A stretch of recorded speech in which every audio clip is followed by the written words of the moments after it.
On this episode of This Week in Linux, we have distro releases from Zorin OS and ArcoLinux. We're going to check out the latest releases from core projects like Mesa, QEMU, DXVK, and D9VK. The RISC-V Foundation has decided to move their headquarters out of the US. Microsoft has announced Teams for Linux, while Canonical has announced their sponsorship for a WSL conference. Later in the show, we'll take a look at a text editor called Textosaurus, the latest deals from Humble Bundle, and we got some good news regarding Disney Plus on Linux. All that and much more coming up. I'm Michael Tannell with TuxDigital and the Destination Linux Network, and this is your weekly source for Linux good news.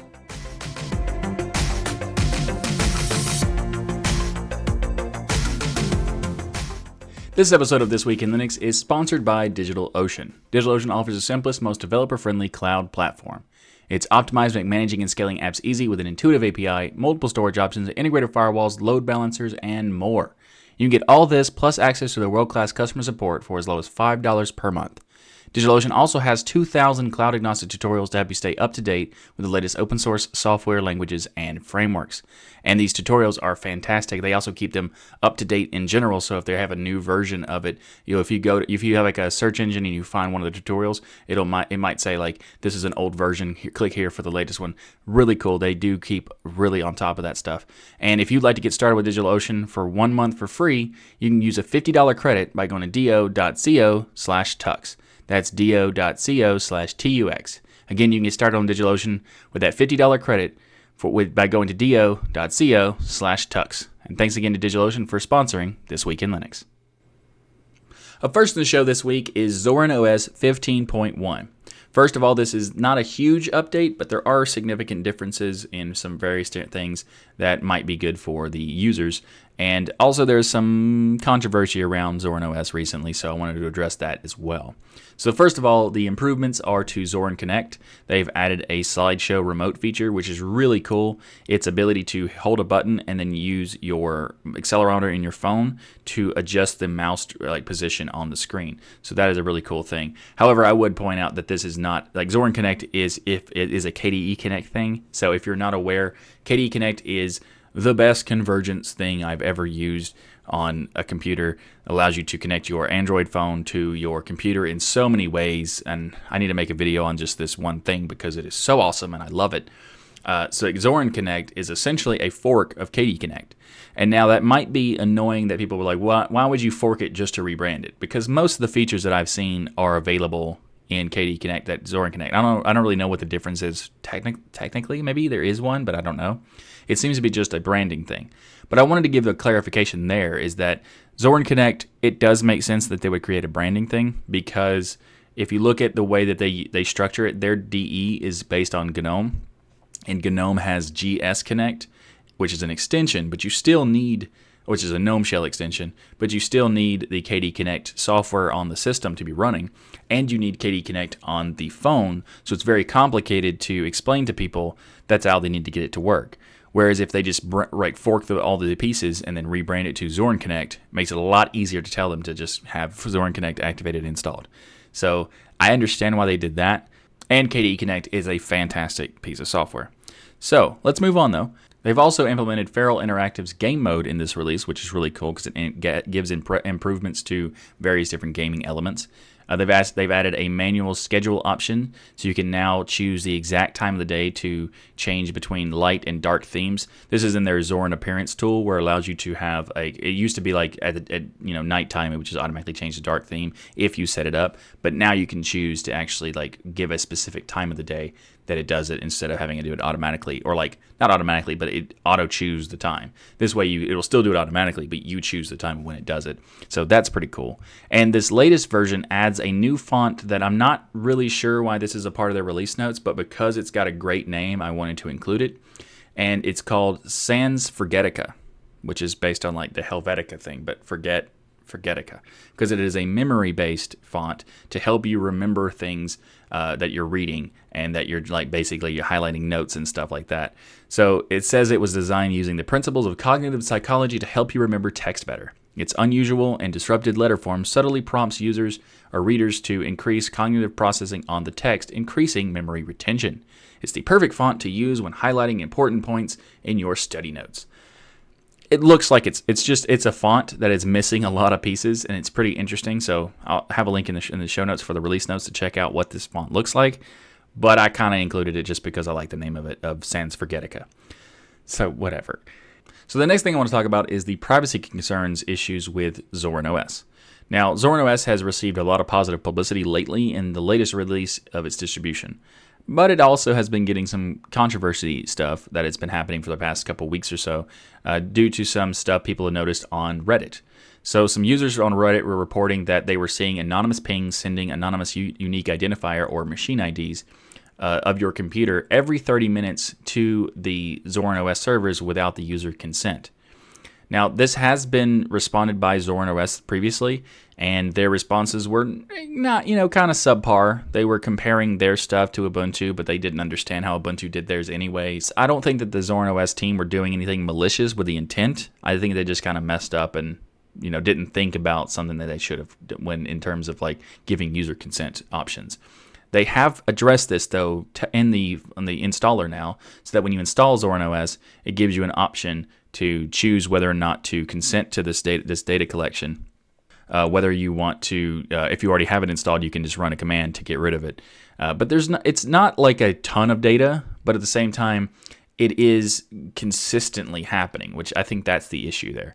So here's the data here's the stuff from their privacy policy page says, when you're using Zorin OS, your computer may send us a ping, which it will, I say may send, which only includes the number of users, anonymous users of that particular installation, a anonymous identifier for the installation, Zorin OEM partner batch if applicable, and your OS version on an hourly basis. That part is the weird part. We use this information to count the number of active users on Zorin OS. The identifier is only used for the census and does not personally identify you unless you or someone acting on your behalf discloses it separately. So they give you an example of what is sent, and it's just like a JSON string, but it's not like a huge issue. They're not like keeping track of like a ton of data. But the problem here is that it's doing it once every 60 minutes, so once an hour, and it doesn't make any sense to be sending that much, not sending the amount of information, but just sending it that often. Because if all the information you are getting is that the stuff that you're listing, then that stuff is not going to change every hour. There's no reason to be getting that information all the time like that. At the most, I would say that once a week is reasonable, but I would even say that's not even necessary, because I think that you should do it where every time you connect to the server, as the user connects to the server, then the server can request the information. For example, if once you're installing it, request it, or request it when you're doing an update. And you don't have to ask for permission every time. If you give permission the first time, that should be okay the next times. But only do it on updates. That way, when you are connecting to the servers, that is when they're doing it, rather than this constant every hour thing. Just seems super excessive. They haven't addressed this, and hopefully if Zorin is watching this particular episode, they will address the issue with the once an hour thing. Maybe there's a reason for it to be done that I'm not seeing. So if there is, please let me know, because I would like to know what that might be. So if I find out more information about this, I'll let you know in a future episode. But this is kind of nice because they have fixed some of the issues that people had with it not being able to change, like to consent or not. And now that they have done that in the installer, they've also made it possible if you can just run a command to remove a particular package, it will also disable that as well. So if you already have it installed, you can do that as well. I wish they would be more upfront about that part. So if you already have it installed, you're not going to be notified about it in the installer because you already installed it, and you're not going to be notified on the system to make that decision. So you'd have to check, and if you go to their blog post or blog site, they don't actually talk about this problem whatsoever. Like if you go to their blog site, there's no reference to this controversy whatsoever, and I couldn't find it on their Twitter account or anything. There was a blog post on another site that they did an interview with, and it's in their privacy policy, like buried down in there. Not buried, but really far down. So that part is kind of, it's kind of bothersome a little bit, but it's not a huge issue. It's just something I want to let you all be aware of. And this also brings up a topic about, or a conversation over opt-in versus opt-out, and whether if it's moral or ethical to do so, to have an opt-out in some way. So this is an interesting debate that we had on the DestinationLinux.network forum. You can go there and join that conversation. We also had this conversation on the Destination Linux podcast on episode 152, as well as I think another previous episode. I don't remember which one it was. But in the community feedback, someone wanted to talk about this particular issue, and we talked about it in episode 52. So that's going to be coming out pretty soon, so be sure to check that out. But yeah, if you want to join in the conversation, be sure to check out the DestinationLinux.network forum and join there. And I'll have a link to the thread about this particular topic of opt-in versus opt-out being ethical or moral in the show notes below. Up next in the show is ArcoLinux 19.12.15. And this is the latest stable version of a distribution that is based on Arch and uses XFCE as their default desktop. They also have other desktops as options in the community editions. The ArcoLinux B is a set of community editions with many popular desktops and window managers as options. They also have a ArcoLinux D, which is a minimal distribution that allows you to choose what desktops and applications to install through a script system. And they have ArcoLinux ISOs, which is kind of they also have a thing called Carly, custom Arch Linux installer. I think 19.12.15 release adds some improvements to the Calamares installer. They added the possibility to install NVIDIA drivers to the ISO image. So if you select the box on the NVIDIA page with the internet connection, it will install NVIDIA settings, NVIDIA utils. If you don't have connected to the internet, it won't be able to install those because it pulls them down from the servers. They also have a LTS kernel module where they used to do a separate script for the LTS versions, which resulted in 64 ISO images. Now this new module allows them to have 35 ISO images, and basically every ISO can potentially install the LTS kernel version if you'd like to do so. They also have a new module for AMD and Intel detection, so it will make sure that you have AMD-U code or Intel-U code installed on your system based on what your hardware is, so that is really cool. They've added the ability to auto log in on all of the desktops that they support. They've added custom icon set, which is based on the Surfin icons with a mix of Breeze and Arc style stuff. And they've added a new theme that is based on Arc KDE, which they modified to support their icons.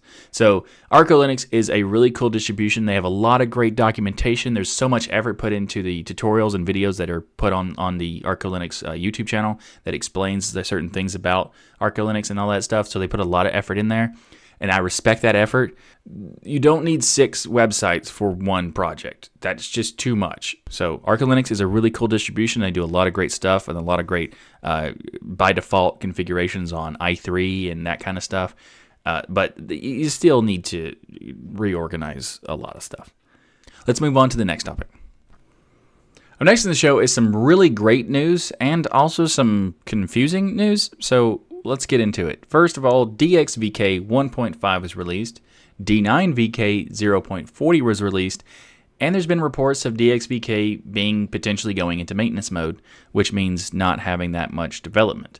So we'll get into that in a second. But first of all, D9VK is the DirectX 9 Vulkan translation layer, and the latest version of Coca-Cola, which is a great name, which is 0.40, is a big release, and you can now use more than 4 gigs of VRAM on 32-bit applications and games, with it being noted to help modded Skyrim and Oblivion users, and also many other things. There's also now async presentation across all vendors. There's some improvements to the query flushing, performance fixes for various different games like Legends of Heroes, Bloom rendering fixes for things like Mud Runner, and many other miscellaneous updates. So really cool stuff. And then the DXVK 1.5 announcement was really cool because they were saying that this version has D9VK merged into DXVK. This means that DXVK is now the project that translates Direct3D 9, 10, and 11. It used to be just 10 and 11, so now it's 9, 10, and 11. To Vulkan for wine and to make just games work better, and Proton functionality and all that stuff able to be possible, really. So it's really cool that this is being done because it makes it a lot simpler overall and for developers and users because they only have to install one project and one package structure to get DXVK to work, and you get benefits for 9, 10, and 11 based translation layers. So that's really cool. Also makes it more easier for me to keep up to date with it because it's one project. So at the same time, though, there's some other issues. And it happened basically within like the same week period, so it's kind of confusing. But Philip, the developer of DXVK, says that it's going to enter maintenance mode. He said on a pull request in a comment on a pull request on GitHub, he says that DXVK has become fragile, unreliable, and frustrating maintenance nightmare. Adding that DXVK has become it's because most of the 1.4.x releases introduced major regressions which I cannot reproduce and therefore cannot debug and fix. He also says most of these problems are still unresolved and I have no idea how to even track them down, let alone fix them. And the ones that got fixed by reverting otherwise useful changes because I simply do not understand any of the issues at all. Doing any sort of active development with this broken mess of a code base would only make things worse, and I wish I had drawn the line sooner. So it's weird because there's a newer version of DXVK, there's a big version of D9VK, and then D9VK is merging to DXVK while DXVK is no longer being maintained. So or developed, I guess.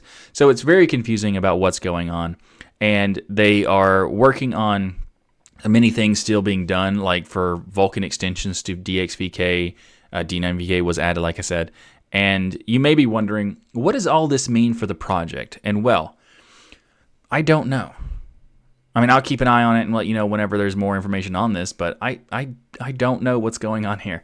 It's an issue of, I think Philip doesn't have the hardware necessary to do debugging and testing, and he doesn't have access to some of the code from like game developers and stuff like that to make sure everything is working.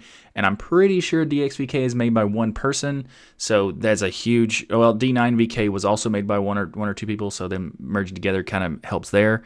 But it's not a huge project made by a lot of developers, even though it's a very fundamentally important project that is basically the backbone in conjunction with Wine to make Proton work.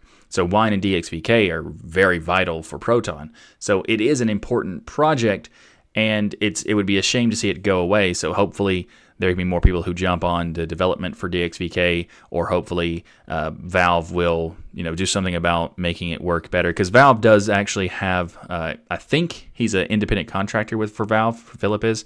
So hopefully Valve would be able to hire some more developers to make it more able to be maintained better, or not better, but less work on Philip, because it seems to be a lot of work, or in the very least have donate some hardware to him or whatever.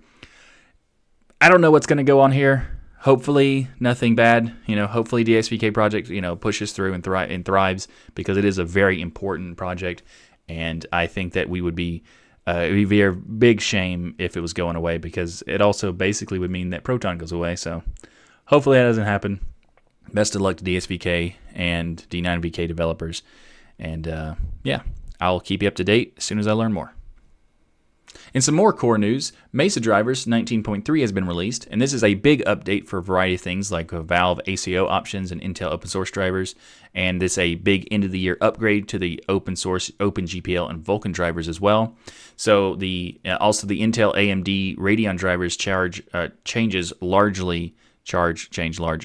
dominate the work of this, but as they mostly do, but there's also a growing number of embedded driver changes and other enhancements. So changes from Intel OpenGPL 4.6 support, many new Vulkan extensions, both for the Radeon RAD-V or RAD-V and Intel ANV. Initial Intel Tiger Lake support has been added, and the Valve ACO backend for RAD-V is mainlined. So if you're not aware, the ACO, short for the AMD compiler, not a creative name, because CO is from compiler, is the effort led by Valve at creating a more performant and optimized shader compiler for the Radeon Linux graphics drivers, which is really cool because they're actually, Ryan from DXVK and Destination Linux Network, he had done some testing, like having certain games prior to being using ACO and with ACO added, and saw like massive improvements to like 40% better performance and stuff like that with the shader improvements. So he said at one point he was trying one game and it wasn't really even playable. When he added the ACO compiler, it made it totally playable. And that is fantastic. So there's a lot of potential. So that's why the ACO thing, while seeming not to be that big of a deal, like how is an optimized shader compiler important? That's why. Sometimes it can actually make a game not only more performant, but actually run. So really cool that Valve's doing that, and also great to see it in the Mesa 19.3. Also, AMD Navi 14 support has been added, which means it has support for the new Radeon RX 5500 XT. But unfortunately, the Mesa drivers of 19.3, they're not available with the new, like, unless you have a rolling distribution, they're not available, or unless you have something like Pop! OS that updates the drivers really quickly. You're going to have to wait a little while to get these. Depending on what your system is, it might be from 6 months to 2 years, depending on how often you update and how often your distribution updates. So hopefully that's pretty soon. And if you do have one of these pieces of hardware, you might want to check out something that's not one of the LTS styles. But also, Collabora's Zinc code is added for experimental OpenGPL over Vulkan. So, like, the idea was like, OpenGL and Vulkan are kind of competitive technologies, and this is a way to basically have OpenGL stuff run over Vulkan. So this is pretty cool, and yeah, I can't wait to try it out. Although I'm currently using LTS distribution, so it'll be a while before I do, or I'll just, check it out in a rolling style. So we'll see about that. So that's it for this topic for the Mesa 19.3 drivers. And if you'd like to learn more, I'll have a link to it in the show notes below. Up next in the show is the latest release of QEMU 4.2. Now, QEMU is an open source, part of the open source Linux virtualization stack. Actually, it's pretty much a key piece of the virtualization stack. And we're going to go into the details about what is new in this particular version. If you are not familiar with all of these different initialisms and stuff like that, sorry, because there's quite a few. I'll describe a few of them, and explain a few of these things. But it's basically just massively initialism, just packed. So support for Intel AVX 512 BF16 extensions have been added. BF16 is bfloat 16. The latest updates of all the CPU models now have TSX extensions disabled by default. TSX meaning transactional synchronization extensions. This is because of the recent TSX async abort vulnerability, which is also called the Zombie Load Variant 2, and better performance for tiny code generation or TCG emulation of ARM cores. Another QEMU 4.2 performance improvement can come from the gcrypt and nettle libraries, where QEMU can now use the library's own XTS cipher mode and can result in a big performance boost for AES, ETX, or XTS encryption, particularly if you're using something like LUX disk encryption while also running that under QEMU. The LUX block driver now supports full pre-allocation, and support for QEMU on ARM can now run more than 256 CPUs.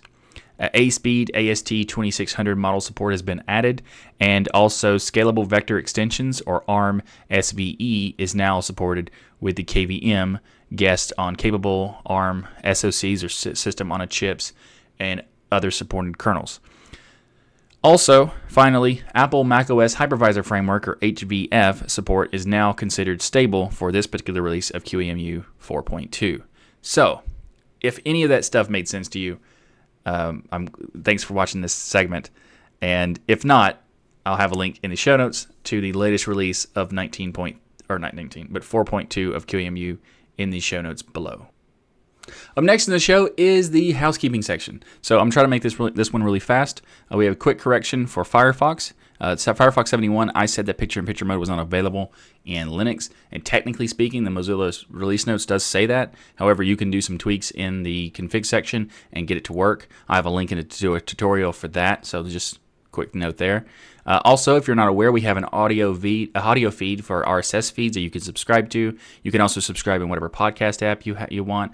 And let me know if you have any podcast app that doesn't have support for the show. Like if you search for it and don't find it, please let me know about that. We recently got informed that there was one platform that we weren't on that I thought we were on. So definitely, if you do find out an issue like that, please let me know, because I would like to fix it and have the show on everything. So if you find something that is not on, please let me know.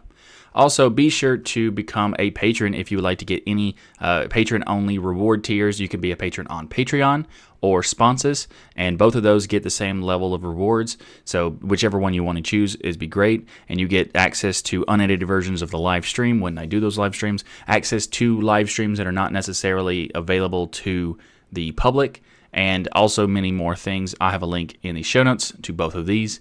You can also be sure to check out the segment index that we have in the show notes, as well as the description of the video, and also the podcast chapters and bookmark stuff. You can switch around to different topics whenever you want to, and also be sure to go back to the previous topics if you decide to jump around. Go back, watch the whole show. It's important. It's for the algorithm or whatever. I don't know. Anyway.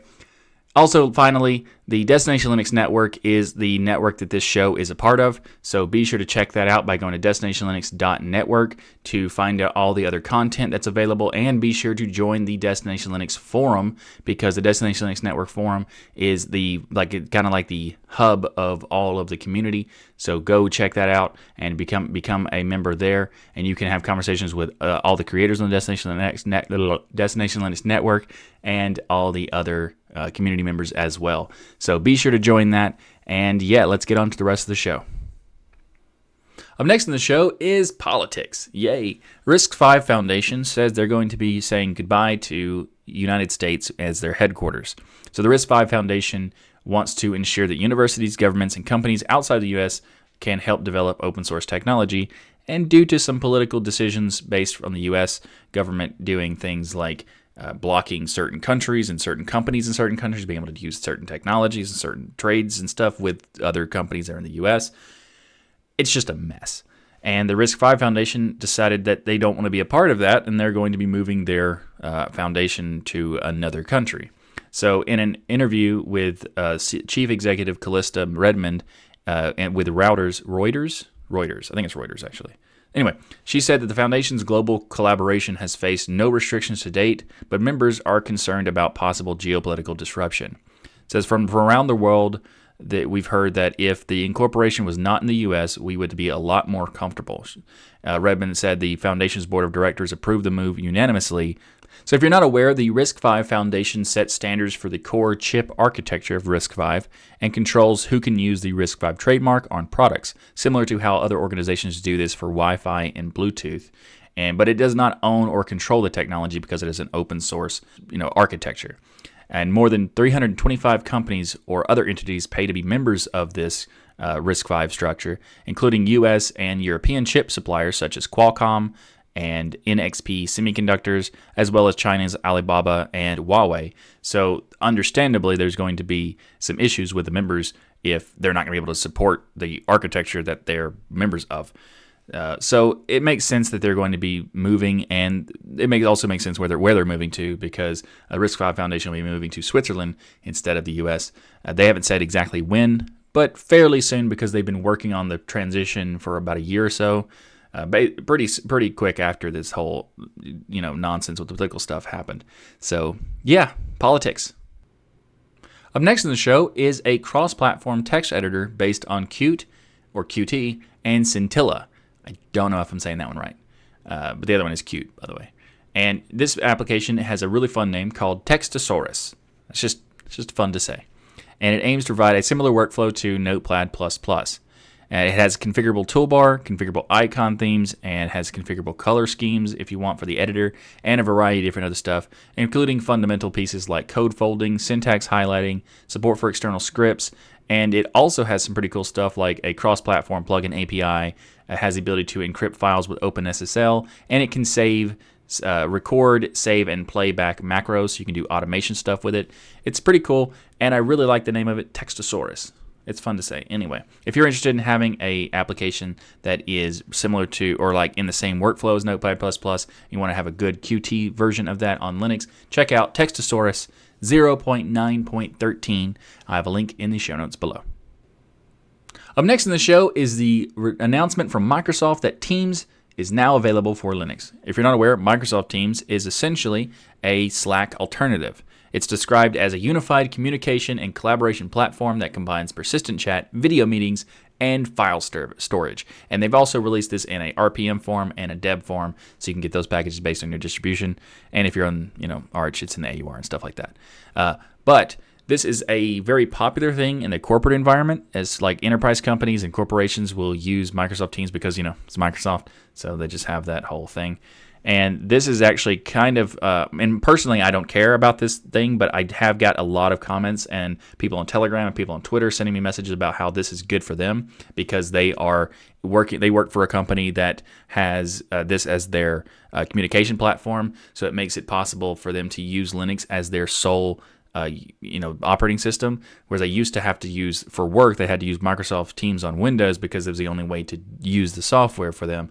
And now they don't have to worry about that, and it makes it possible for them to use Linux only, which is awesome. So that is great. I don't think that Microsoft Teams is that good of a product in comparison to Slack or Mattermost or Matrix or whatever. I don't think it's that good, but at the same time, it's still really cool that they have that as an option for Linux users now. So I'm happy that happened. But other than that, meh. But at the same time, I would say that it'd be really cool if this is kind of like a predecessor to Microsoft Office being available on Linux, because this is technically a part of their Office suite. So if this is a first step to that happening, that would be fantastic. So hopefully that does happen. Anyway, if you'd like to learn more about Microsoft Teams and its availability on Linux, I guess I'll have a link in the show notes below. Speaking of Microsoft has announced that they're going to have a WSL conference, or the Windows Subsystem for Linux conference. And Canonical has recently announced that they will be sponsoring it as a featured sponsor for the conference. And this conference is taking place on March 10th and 11th, and it will be for devs, enthusiasts, and users.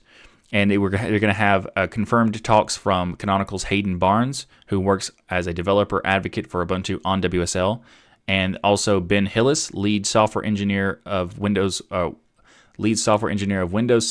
for Linux at Microsoft. Kayla Cinnamon, Cinnamon is an awesome name for a last name. Anyway, project manager of the open source Windows Terminal app, and Jinming Wu, lead developer of WSL utilities package for Ubuntu and others, and a lot of other speakers as well. This conference is free, but space is limited, so go to wslconf.dev if you're interested to register. But there's also some people who are talking about how they're concerned of Canonical investing money and resources into WSL. And there's other feel that this is going to help bring more people to Linux because they get to try out, their Windows users who get to try out different Linux components and utilities and, kind of get their feet wet sort of to try out Linux in the future. And I would like to know what you think about this topic, so be sure to let me know in the comments below and also on the DLN forum. And this episode will be linked in the show notes below, and so you can be sure to comment on that and let me know what you think, because I'm very interested in what you think about this particular topic. Personally, I think Canonical has done a ton of great things for the community and for the ecosystem and for the platform. So I'm a fan of Canonical overall because they've done a ton of stuff that has been beneficial for everyone. In fact, they basically made the desktop usable. Back in the day, the desktop for Linux was a mess, and they did a lot of work to make it a usable system. So thank you very much for that, Canonical. However, I do think it is weird that Canonical is doing so much work on WSL, and it's not just Canonical though. That Red Hat with Fedora, Debian has their own version. even Kali Linux and SUSE have their own versions for WSL. And I don't understand why so much work on the Linux side, the Linux, people we're doing this for Windows. I don't know why we're making it easier for people to stay on Windows, because that's essentially what it feels like it is. Because like I understand why Microsoft is doing this, because of course Microsoft is doing it, and I'm pretty sure that Microsoft is paying these companies, or at least some of them, to do this work.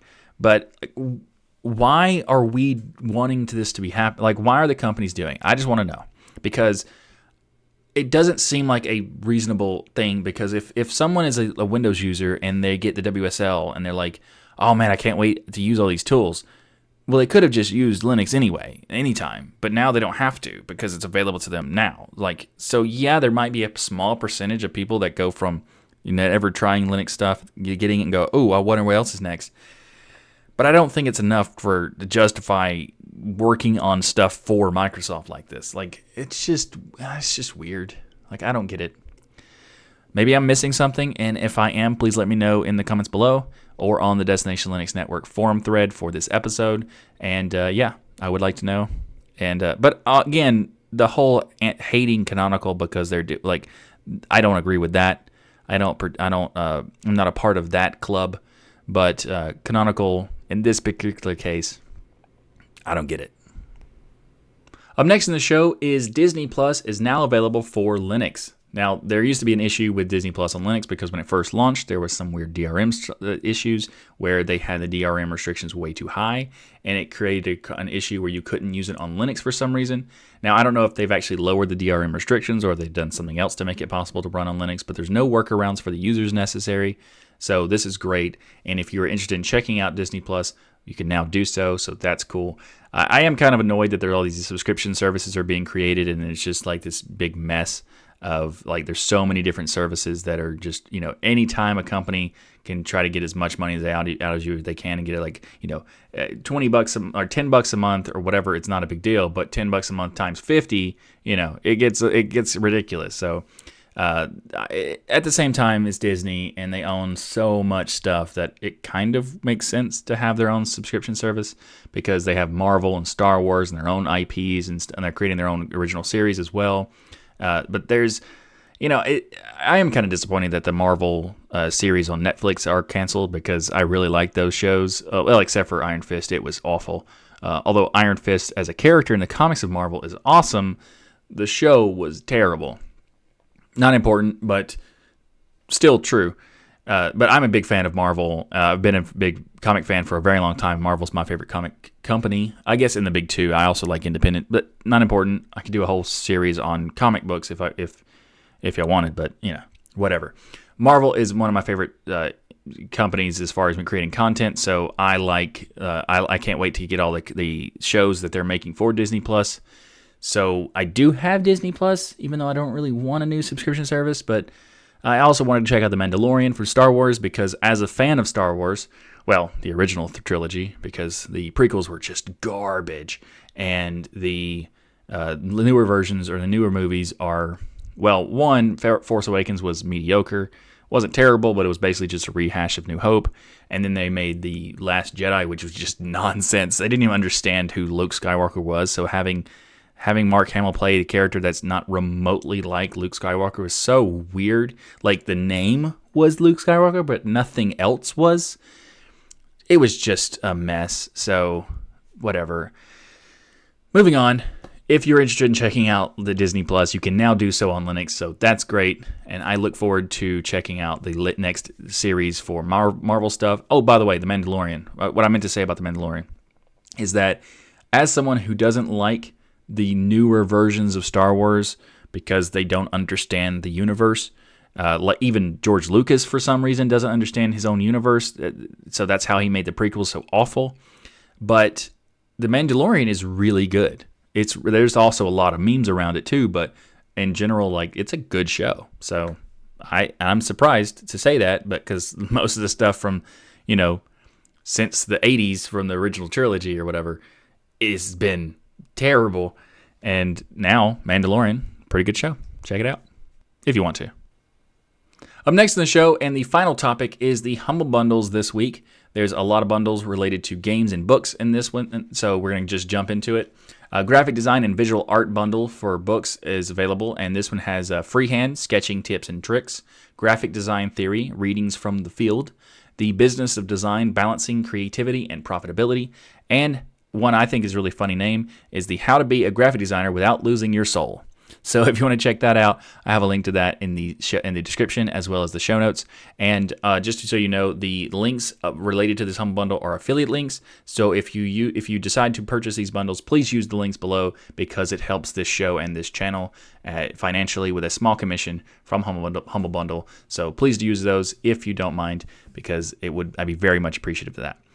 Moving on, Paradox Management Games bundle has a lot of different games from the company Paradox Management, and they have games like Prison Architect, Cities in Motion, City Skylines, Surviving Mars. And you can get all these games plus mini DLCs as well. I'm a big fan of Prison Architect and City Skylines. I haven't played the other two, but City Skylines is really difficult. It's really fun, but also really difficult. To me, because I'm not really good at sim games, but it's essentially like you build your own city, and you kind of try to you're like the mayor of the city sort of, and you like to make decisions based on like different where schools should be and all that other stuff. Really cool idea. So if you're into that kind of game, check that out. So the bundle is really cool because you have a lot of DLCs as well for all the different games. Also, data science. We talked about this bundle last time, but I want to talk about it because it's still available. You can get books like Statistics Done Wrong, The Woefully Complete Guide, Practical SQL, A Beginner's Guide to Storytelling with Data, Data Visualization with JavaScript, and many more. So again, links in the show notes, affiliate links in the show notes for those. Also, a O'Reilly Classics books bundle, which is really cool because there's a lot of books in here that are very, very much classics. So I'm just going to mention a few of them, but they're pretty cool. So Revolution in the Valley, which is related to how Mac got started or Apple got started. JavaScript, The Good Parts. Programming Perl, Java in a Nutshell, SSH, The Secure Shell, Definitive Guide, Git Pocket Guide, Hackers and Painters, and the classic from Eric S. Raymond, or ESR, The Cathedral, and The Bazaar. So those and many more are available in this bundle. So if you would like to check out any of these bundles, be sure to click the links in the show notes and the video description, as they are affiliate links, and it would be very much beneficial to this show if you were to do so. So, yeah. Thanks for watching this episode of This Week in Linux. If you like what I do here on the show, please like that smash button and be sure to subscribe. If you'd like to support the TuxDigital channel, we have multiple ways to contribute via PayPal, Patreon, sponsors, and many others. You can learn more by going to tuxdigital.com/contribute. And if you decide to sponsor via Patreon or sponsors, you also get some Patreon rewards, so check those out as well. Or you can order the Linux is Everywhere t-shirt by going to tuxdigital.com/LinuxIsEverywhere. Or if you're in Europe, you can go to tuxdigital.com/LinuxEverywhereEU for shipping inside of Europe. We also have ways to contribute without any cost to you by using our affiliate links. You can find links for places like Private Internet Access, Amazon, Humble Bundle, and many more by going to tuxdigital.com/affiliates. And if you'd like some more podcasting goodness from me, then check out the latest episode of Destination Linux, as I'm a co-host of that show. And the latest episode was really interesting because we talked about a lot of different cool topics like Kali Linux, Elementary OS, and we also announced the partnership we're doing with the FreeGeek organization, which is basically like a Christmas sort of crowdfunding campaign to help out the FreeGeek organization, which is a really great organization that helps to kind of bridge the digital divide issues. And if you want to learn more about that, we had an interview with Hillary Showhoney from FreeGeek on episode 151, so be sure to check that out. And thanks again for watching. I'm Michael Tennell with TuxDigital, and as always, keep using, learning, and enjoying Linux.